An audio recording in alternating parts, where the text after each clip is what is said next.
Hello नमस्ते। आज मो कवितार शीर्षक सिंदूर। सर्वदेवादेवी अह्य सुलक्षणी सबुरी मथारे थाए। बाहा बेदी परे कनिया सीमंते बरजा पिंधाई दिए। शुभ कार्य सदा आग लेखा जाए नाटी तार सिंदूर। मस्तके सीमंते शोभा बन दिशे नाही समसरी तार।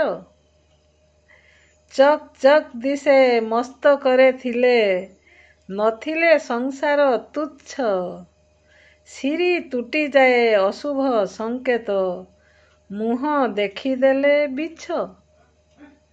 सकाळे संध्यारे आकाश पिंधई सुंदर सिंदूर टोपा।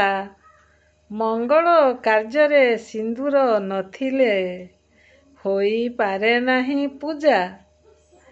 सिंदूरर मूल केदेई पारिब मागिन पिंधिब केबे।